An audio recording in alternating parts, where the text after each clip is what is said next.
I'm Dale Tanhart, and these are the top 10 NASCAR Cup Series paint schemes in the history of the sport. We're not talking one-offs. We're not talking special like Pepsi schemes and Casey Kane Mopar, etc.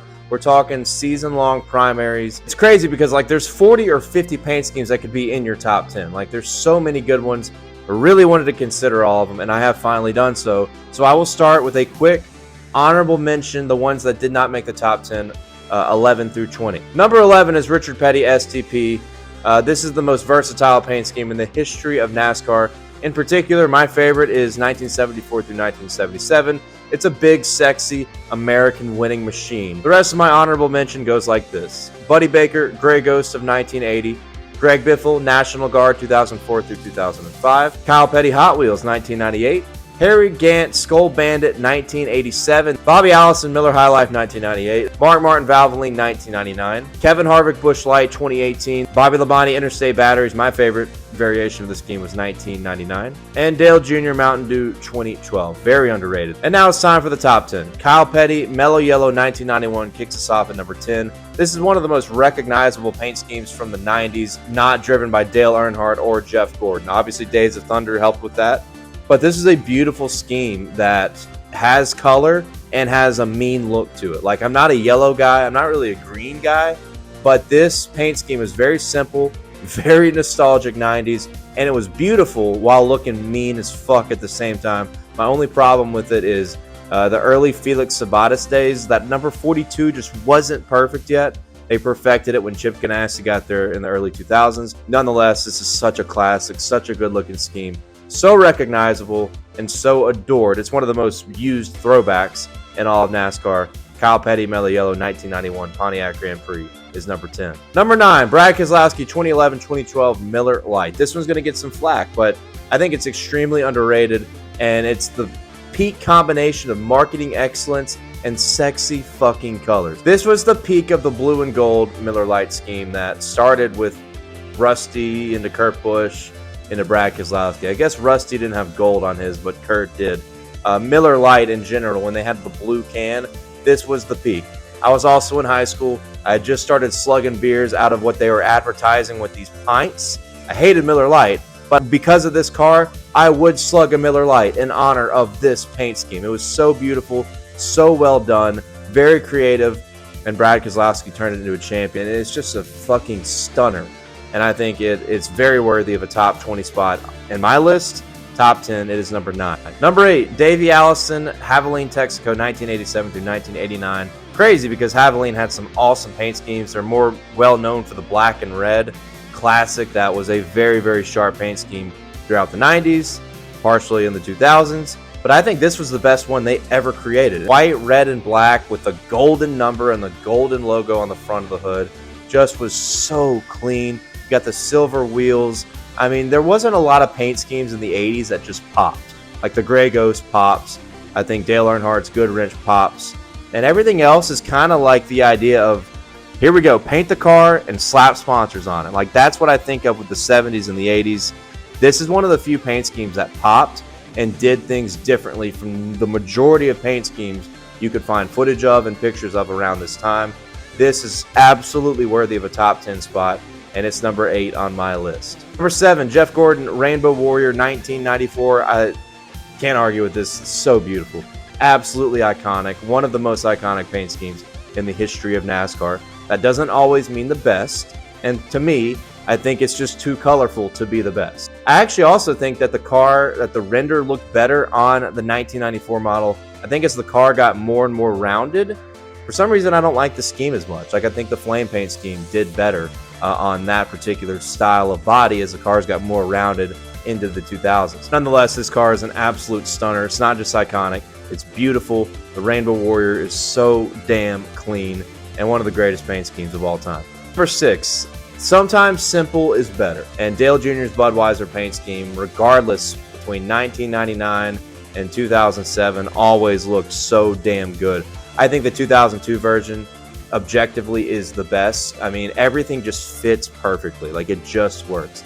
The DEI stripes, the forward slanting number, the big, bold Bud on the hood. The branding was incredible. The color scheme was nice. And it's just so aesthetically pleasing, this particular car. Nostalgically, I love the 2004 version, but I don't think the paint job looks as good as the 2002 version. It's just peak 2000s hot shot paint scheme, just the big bold red, big bold Budweiser, and that big bold number 8. If I wanted to place my own personal nostalgia in this list, this would be number 1. But I'm trying to be as fair as possible with the quality of the paint scheme. And for me, Dale Jr. Budweiser 2002 is number 6. Number 5, Dale Earnhardt Goodwrench. You knew you were going to see it on the list at some point. It's not my number 1, it's not my number 2, but it is my number 5. And I think the peak of the Goodwrench paint scheme was 1991 on the Lumina. I think the transition of the cars going from completely square to more and more round, this is where it peaked at. Like, it always looked good on the more round cars all the way through 2001, but this was the peak of it, man. You just get that silver and red feel to go with the bold black. I mean, just a beautiful, simple. Simplicity is oftentimes, and most of the time, I think, the best when it comes to a lot of these paint schemes and what goes down as the best paint scheme in the history of NASCAR. And you got to put Dale Earnhardt, the man in black, in the conversation. It's not number 1, it's not number 2, but my 1991 Chevy Lumina is absolutely number 5. Number 4, I'm going with Rusty Wallace 1994 Miller Genuine Draft. I talked about earlier how the Richard Petty paint scheme, STP, is the most versatile in the history of NASCAR, and it is. But this one is pretty close. This is a very celebrated throwback, and it works on just about everything. It looks best with a golden number 2. It even looks good with that yellow, red, blue thing that they did in 95, 96. Even with throwbacks like this 2005 Rusty Wallace throwback or 2019 or whatever, this paint scheme works. Simplicity is best, and it looked the best on a Pontiac Grand Prix. I think it's the greatest black paint scheme in the history of NASCAR. Sorry, Dale Earnhardt people, I know you're pissed, but this looks better. It is a better paint scheme. Rusty Wallace Miller Genuine Draft 1994 is number 4 on my list. Number 3, I think this one's going to get some backlash too, but all in all, the evolution of NASCAR paint schemes, the peak was in the 2000s. Everybody, and I mean everybody, had a sick fucking paint scheme in the 2000s. Like, everybody had a cool design and or a cool color and or something that everybody remembers. And while I preach about simplicity being the best formula to create an awesome paint scheme, this paint scheme is so impressive because it is not simple. There's like so much going on here. I feel like I didn't appreciate this paint scheme when I was younger, and I'm sure a lot of other people didn't too, because it probably felt funny seeing Goodwrench switch it up after the death of Dale Earnhardt and have to go in different directions with their designs. But to me, this is the greatest Goodwrench paint scheme of all time. Like, it is so hard to make a paint scheme amazing with this amount of stuff going on. Like, the design is crazy. You've got way too many colors. It's just weird how good it is. It's so weird. This paint scheme is absolutely gorgeous. They hit the nail on the head in their final design before they left NASCAR at the end of 2006. Kevin Harvick, 03 through 06 Goodwrench design is number 3 on my list. And number 2, you knew it was going to be on it. I mean, look, the Coors Light Silver Bullet is simple and clean and sexy. Talk about an American winning machine. I wish this car did win more, even though Sterling Marlin had some of the best years of his career with this car. And Dario Franchitti and David Strimmy fucking ran it into the ground.